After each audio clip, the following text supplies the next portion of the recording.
Good morning student. Sunrise education academy में आपका हार्दिक स्वागत है। आज हम क्षितिज भाग 1 से फर्स्ट चैप्टर पढ़ने जा रहे हैं, जो मुंशी प्रेमचंद द्वारा रचित दो बैलों की एक कहानी है।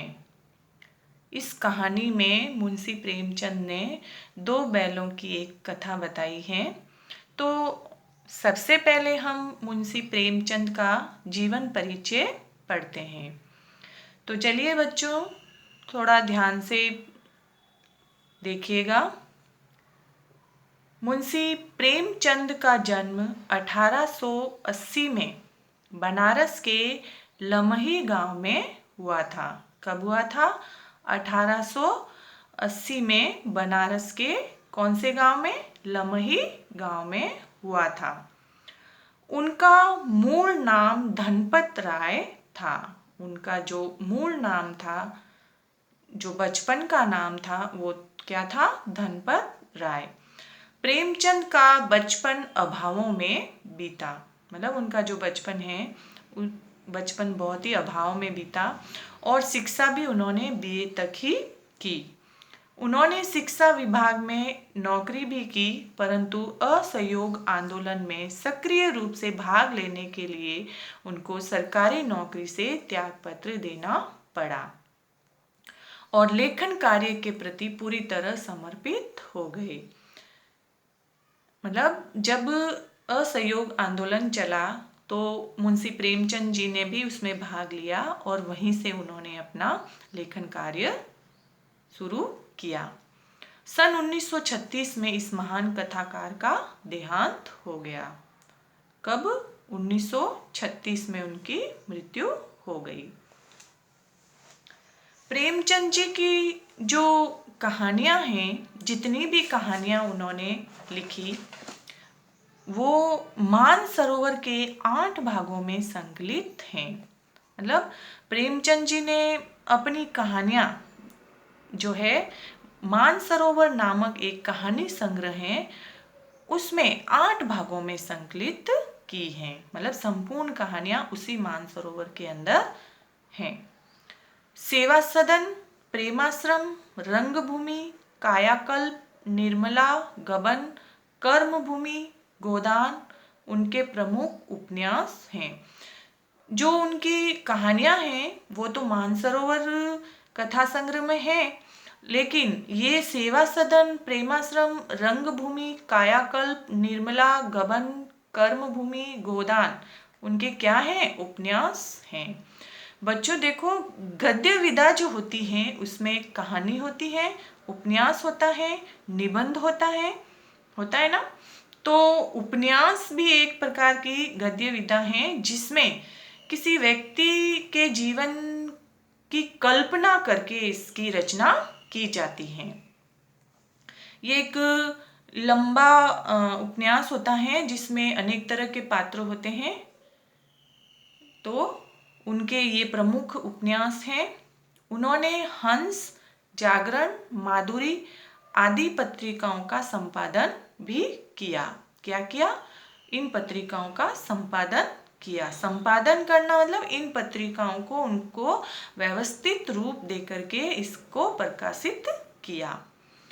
कथा साहित्य के अतिरिक्त प्रेमचंद ने निबंध एवं अन्य प्रकार का गद्य लेखन भी प्रचुर मात्रा में किया। प्रचुर मतलब बहुत अधिक मात्रा में किया। प्रेमचंद साहित्य को सामाजिक परिवर्तन का सशक्त माध्यम मानते थे। मुंशी प्रेमचंद जी जो है अपने साहित्य में सामाजिक परिवर्तन को महत्व देते थे। मतलब हमारे समाज में किस तरह से क्या हो रहा है, उनको अपने साहित्य में वो जगह देते थे, स्थान देते थे। उन्होंने जिस गांव और शहर के परिवेश को देखा और जिया, उसकी अभिव्यक्ति उनके कथा साहित्य में मिलती है। मतलब जहाँ जहाँ वो गए, चाहे वो गांव है, शहर है, वहाँ पे उन्होंने अपने आसपास के परिवेश को देखा उस परिवेश को ही उन्होंने अपने साहित्य में स्थान भी दिया। किसान और मजदूर की जो दयनीय स्थिति है, दलितों का शोषण, समाज में स्त्री की दुर्दशा और स्वाधीनता आंदोलन आदि उनकी रचनाओं के मूल विषय हैं। मतलब उनकी रचनाओं के ये मूल विषय हैं कि हमारे समाज में किसान और मजदूर लोगों की कैसी स्थिति है, जो दलित मतलब जो गरीब लोग हैं उनके साथ कैसा व्यवहार हो रहा है, और समाज में स्त्री की क्या दुर्दशा है, वो सब इनके जो है साहित्य का मूल विषय हैं। प्रेमचंद के कथा साहित्य का संसार बहुत व्यापक है। प्रेमचंद जी की जो कथा साहित्य है वो बहुत ही बड़ा है, व्यापक यानी बड़ा। उसमें मनुष्य ही नहीं पशु पक्षियों को भी अद्भुत आत्मीयता मिली है। प्रेमचंद जी ने अपने साहित्य में मनुष्य को ही नहीं बल्कि पशु पक्षियों को भी स्थान दिया है। बड़ी से बड़ी बात को सरल भाषा में सीधे और संक्षेप में कहना प्रेमचंद जी के लेखन की प्रमुख विशेषता है। मतलब वो अपने साहित्य में बड़ी से बड़ी बात को भी सरल और सीधे शब्दों में कहते हैं, और वो भी संक्षेप रूप में, छोटे रूप में कहना उनकी साहित्य का प्रमुख विशेषता है। उनकी भाषा एक तो सरल, सजीव एवं मुहावरेदार भी है। मतलब उनकी भाषा जो है वो सरल तो है ही, सजीव मतलब जब हम उनकी कोई भी विधा पढ़ते हैं, चाहे वो कहानी है, उपन्यास है या निबंध है, तो जब हम वो पढ़ते हैं तो हमारे सामने एक चित्र उभर जाता है, हमारे सामने आंखों के सामने वो सजीव हो उठता है, तो उसको हम सजीव कहते हैं। एवं मुहावरेदार भी हैं तथा उन्होंने लोक प्रचलित शब्दों का प्रयोग भी कुशलतापूर्वक किया है। कुशलतापूर्वक मतलब बड़े ही अच्छे ढंग से किया है। लोक प्रचलित शब्दों का मतलब जो हमारे आसपास हमारे परिवेश में जो भाषा प्रचलित है उन्हीं शब्दों का प्रयोग उन्होंने अपने साहित्य में किया है। तो ये तो था मुंशी प्रेमचंद जी का जीवन परिचय। अब आगे हम पढ़ रहे हैं जो ये कहानी है उनके द्वारा रचित दो बैलों की कथा, इसमें क्या है उसका थोड़ा सा सार हम पढ़ लेते हैं, फिर हम पूरी कहानी पढ़ेंगे। तो देखो बच्चों, दो बैलों की कथा के माध्यम से प्रेमचंद ने कृषक समाज, किसान और पशुओं के भावात्मक संबंध का वर्णन किया है। प्रेमचंद जी ने अपनी इस कथा में जो किसान लोग हैं और जो वो पशुधन रखते हैं, जो कि उनकी आजीविका होती है, उनके बीच में कैसा संबंध है वो इस कथा में उन्होंने बताया है। इस कहानी में उन्होंने ये भी बताया है कि स्वतंत्रता सहज में नहीं मिलती। क्या बोला है, देखो बड़ी अच्छी बात बोली है कि हमें स्वतंत्रता जो है वो सरल या सहजता में नहीं मिलती है, उसके लिए हमें बार बार संघर्ष करना पड़ता है, बार बार परिश्रम करना पड़ता है। इस प्रकार परोक्ष रूप से, परोक्ष का अर्थ क्या होता है, जो हमारे सामने नहीं है, परोक्ष रूप से यह कहानी आजादी के आंदोलन की भावना से भी जुड़ गई है। माना कि उन्होंने इस कहानी में दो बैलों की कथा बताई है, लेकिन कहीं न कहीं परोक्ष रूप से ये कहानी हमारी आजादी के लिए जो आंदोलन हुए थे उस भावना से भी जुड़ गई है। इसके साथ ही इस कहानी में प्रेमचंद जी ने अपनी दो कहानियां पंचतंत्र और हितोपदेश की कथा परंपरा का उपयोग भी किया है। तो ये था कथा सार कि इस कहानी में उन्होंने किस तरह से दो बैलों का वर्णन किया है। चलिए अपन आगे पढ़ते हैं इस कहानी को, दो बैलों की कथा। देखिए, जानवरों में गधा सबसे ज्यादा बुद्धिहीन समझा जाता है। जो जानवर होते हैं, सुना है हमने कि गधा सबसे ज्यादा बुद्धिहीन हो माना जाता है, मतलब मूर्ख माना जाता है। कहते हैं गधे में बुद्धि नहीं होती है। हम जब किसी आदमी को परले दर्जे का बेवकूफ कहना चाहते हैं, कि हम मनुष्य जो हैं किसी आदमी को मूर्ख या बेवकूफ कहना चाहते हैं तो उसे गधा कहते हैं, है ना। कोई व्यक्ति ऐसे ही कुछ बोल देता है जो हमें सही नहीं लगता है, तो हम उसको कहते हैं कि क्या ये तो गधा है, इसको इतना भी नहीं पता है। तो हम उसको बेवकूफ कहना चाहते हैं, मूर्ख कहना चाहते हैं, तो उसे हम गधा कहते हैं। गधा सचमुच बेवकूफ है या उसके सीधेपन, उसकी निरापद सहिष्णुता ने उसे ये पदवी दे दी है। अब ये पता नहीं है कि गधा वास्तव में बेवकूफ है, मूर्ख है, या वो बहुत भोला है, बहुत सीधा है, और उसकी निरापद, निरापद का अर्थ क्या होता है? सुरक्षित। और सहिष्णुता का अर्थ होता है सहनशीलता। या फिर गधे के सीधे पड़ने या उसकी सहनशीलता ने उसे ये पदवी दे दी है कि उसे सब मूर्ख बोलते हैं। इसका निश्चय नहीं किया जा सकता।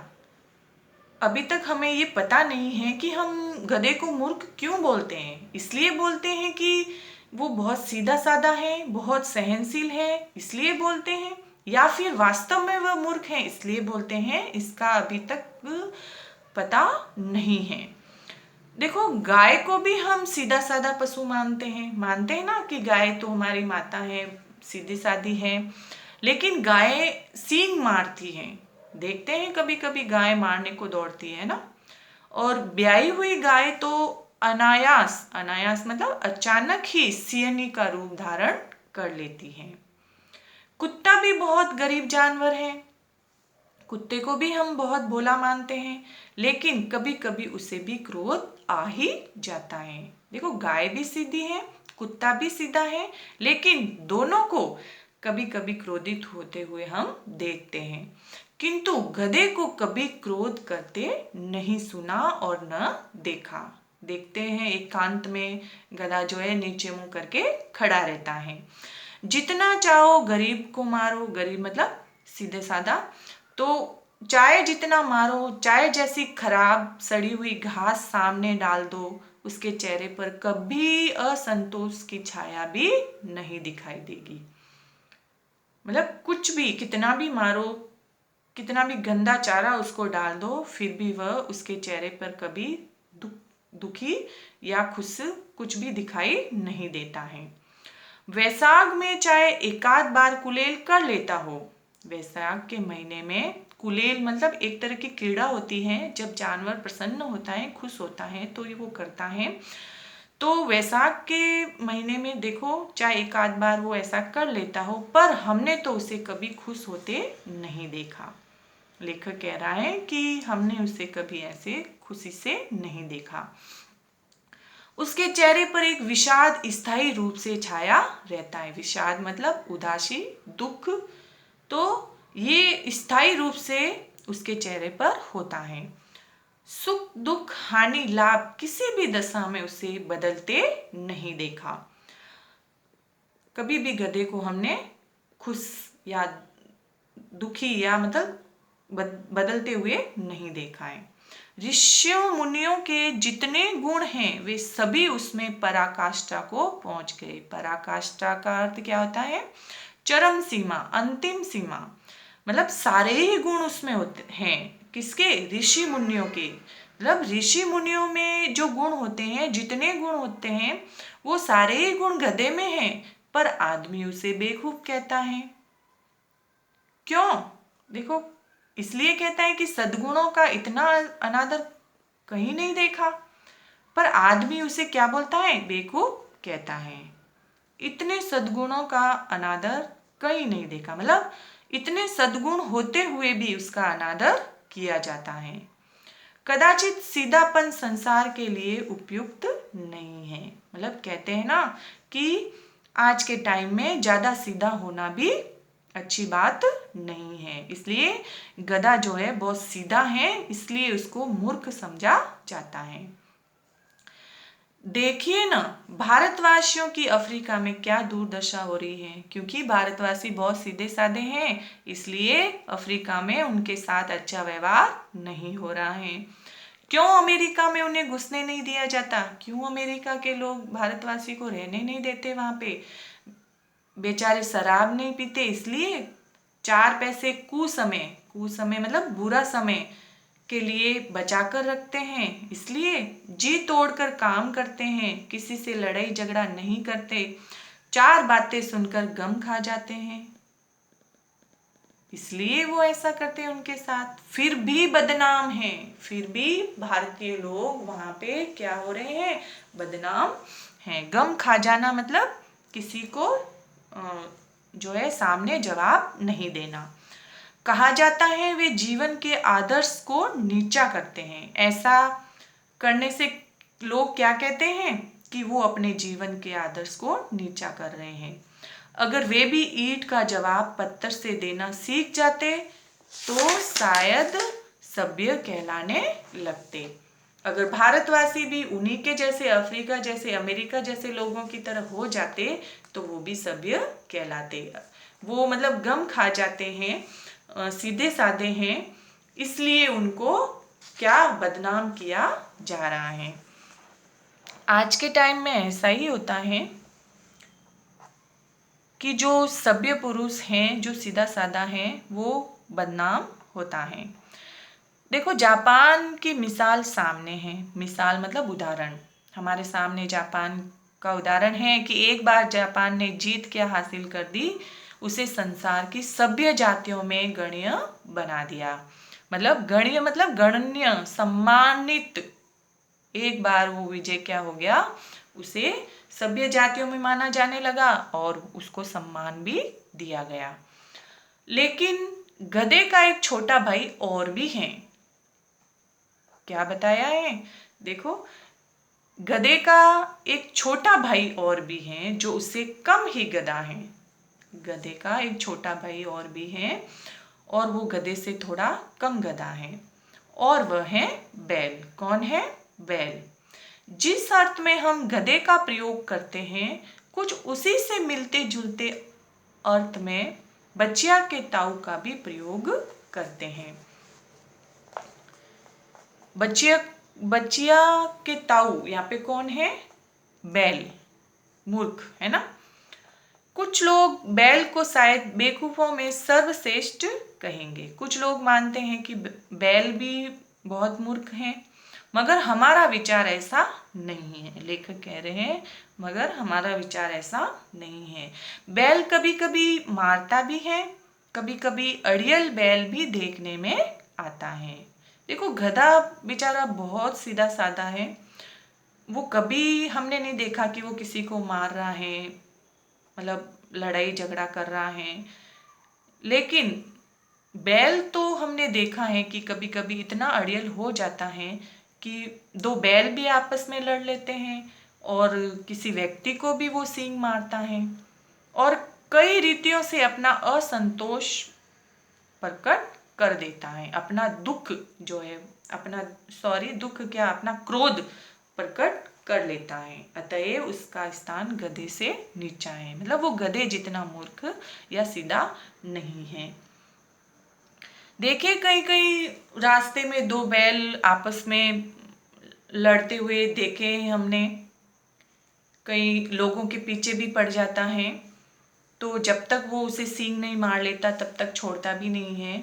और 2 लड़ते हुए बैल आपस में जो है इतने भयंकर लड़ते हैं कि हमारा वहाँ से निकलना ही मुश्किल हो जाता है। तो बैल को हम जो है गधे जैसा नहीं मान सकते। अब देखो, ये कहानी यहाँ से शुरू होती है 2 बैलों की। झूरी काछी के दोनों बैलों के नाम थे हीरा और मोती। झूरी काछी एक व्यक्ति का नाम है और उसके 2 बैल हैं हीरा और मोती। दोनों पछाई जाति के थे। पछाई जाति मतलब ये पशुओं की एक नस्ल है, पछाई। उस नस्ल के ये 2 बैल थे। देखने में बहुत सुंदर थे, काम में भी चौकस थे, मतलब फटाफट काम करने वाले भी थे। डील में भी ऊंचे थे, डील यानी शरीर में भी वो ऊंचे थे। बहुत दिनों साथ रहते रहते दोनों में भाईचारा हो गया था। दोनों आमने सामने या आसपास बैठे हुए एक दूसरे से मुख भाषा में विचार विनिमय करते थे। ये सब तो उनकी विशेषता, सुंदर थे, काम भी अच्छा कर लेते थे और शरीर में भी ऊंचे कद के थे और वो बहुत दिनों से एक साथ रहते थे, इसलिए दोनों दोस्त भी बन गए थे, मित्र भी बन गए थे। और दोनों आमने सामने या आसपास बैठे रहते थे तो एक दूसरे को अपनी भाषा में, मुख्य भाषा मतलब अपनी भाषा में विचार विनिमय भी करते थे, मतलब आपस में बातें भी करते थे। एक दूसरे के मन की बात कैसे समझ जाता था हम नहीं कह सकते,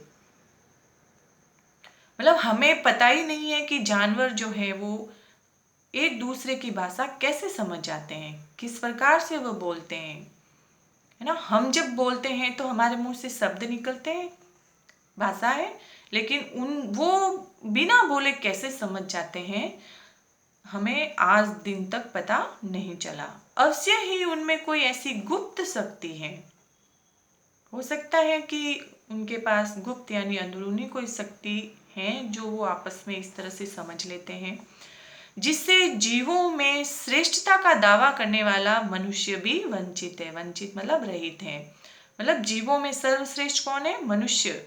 और मनुष्य को भी इस बात का पता नहीं है कि जानवर आपस में एक दूसरे की बात कैसे समझ लेते हैं। दोनों एक दूसरे को चाटकर और सूंघकर अपना प्रेम प्रकट करते हैं। कभी कभी दोनों सींग भी मिला लिया करते हैं, मतलब ये उनका प्रेम है कि वो चाटते हैं, सूंघते हैं और अपने सींग भी मिला लेते हैं, लेकिन वो विग्रह के नाते से नहीं, मतलब लड़ाई झगड़े के नाते से नहीं, केवल विनोद के भाव से, प्रेम के भाव से। विग्रह मतलब लड़ाई और विनोद मतलब प्रेम के भाव से, आत्मीयता के भाव से। जैसे दोस्तों में घनिष्ठता होते ही ढोल धप्पा होने लगता है, मतलब जब दो मित्र आपस में मिलते हैं तो ढोल धप्पा कैसे होता है, गले मिलते हैं, इधर उधर भागते हैं, पकड़ते हैं, तो वो सब उनमें होता है। इसके बिना दोस्ती कुछ फुसफुसी, कुछ हल्की सी रहती है। जब दो घनिष्ठ मित्र मिलते हैं तो ये सब नहीं होता है, तो दोस्ती कुछ हल्की सी रहती है। तो ये सब उन दोनों में होता था। जिस पर ज्यादा विश्वास नहीं किया जा सकता, अगर दोस्ती में ये सब नहीं होता है तो एक दोस्त दूसरे दोस्त पर विश्वास नहीं किया जा सकता कि उन दोनों में मित्रता घनिष्ठ है या नहीं है। जिस वक्त ये दोनों बैल हल या गाड़ी में जोत दिए जाते, मतलब जब काम करते थे और गर्दन हिला हिला कर चलते, उस वक्त हर एक की यही चेष्टा होती, हर एक मतलब दोनों की चेष्टा मतलब इच्छा होती कि ज्यादा से ज्यादा बोझ मेरी ही गर्दन पर रहे। मतलब दोनों इतने अच्छे मित्र थे कि जब वो काम में लिए जाते, हल जोत दिया जाता उनके ऊपर, तो वो दोनों ये सोचते कि ज्यादा भार मेरी गर्दन पर रहे, और दूसरा भी यही सोचता कि उसके ऊपर न रहकर मेरे गर्दन के ऊपर ज्यादा भार रहे। दिन भर के बाद दोपहर या संध्या को दोनों खुलते तो एक दूसरे को चाट चूट कर अपनी थकान मिटा लिया करते। जब काम से थक जाते, संध्या मतलब जब शाम होती, तो दोनों थकान मिटाने के लिए एक दूसरे को चाटते थे। ऐसी मित्रता थी उनमें। नांद एक प्रकार का चारा डालने की व्यवस्था है, होती है, जिसमें पशुओं को चारा डाला जाता है। खली भूसी पड़ जाने के बाद दोनों साथ उठते, साथ नांद में मुंह डालते और साथ ही बैठते थे। एक मुंह हटा लेता तो दूसरा भी हटा लेता था। नांद जैसा कि मतलब पशुओं के लिए चारा डालने का एक पात्र होता है, और उसमें जब उनको ये खली भूसा सब डाल दिया जाता तो दोनों साथ उठते, साथ नांद में मुंह डालते और साथ ही बैठते थे। और जब एक का पेट भर जाता और मुंह हटा लेता तो दूसरा भी हटा लेता था। ऐसी मित्रता थी कि इसका पेट भर गया तो मेरा भी भर गया। संयोग की बात देखो, झूरी जो कि उस बैलों का मालिक था ने एक बार गोई मतलब बैलों की जोड़ी, अपने ससुराल भेज दिया। कहाँ भेज दिया? ससुराल। बैलों को क्या मालूम वे क्यों भेजे जा रहे हैं। अब उनको झूरी ने अपने ससुराल तो भेज दिया, लेकिन उन बैलों को पता नहीं था कि हमें क्यों भेजा जा रहा है। समझे मालिक ने हमें बेच दिया है। अपना यों बेचा जाना उन्हें अच्छा लगा या बुरा कौन जाने। अब इस तरह से भेजा जा रहा है उनको, तो उनको अच्छा भी नहीं लगा होगा, बुरा ही लगा होगा। पर झूरी के साले गया जो है, उस झूरी का साला था जिसका नाम था गया, को घर तक गोई मतलब दोनों बैलों की जोड़ी को ले जाने में दांतों पसीना आ गया। एक मुहावरा बन जाता है, दांतों पसीना आना, बहुत परिश्रम की आवश्यकता होना। तो उन दोनों बैलों को ले जाने में गया को मतलब बहुत परिश्रम की आवश्यकता पड़ी। पीछे से हाँकना मतलब पशुओं को इधर उधर ले जाना। हाँकता तो दोनों दाएं बाएं भागते।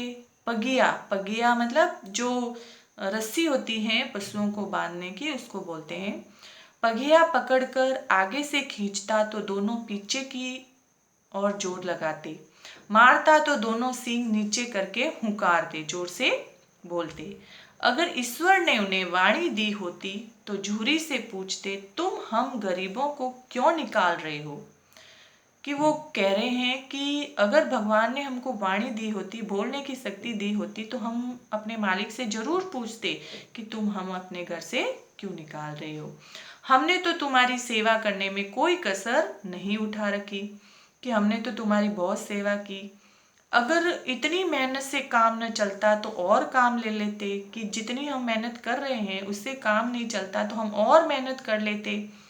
हमें तो तुम्हारी चाकरी में मर जाना कबूल था। हमने तो कभी दाने चारे की शिकायत नहीं की।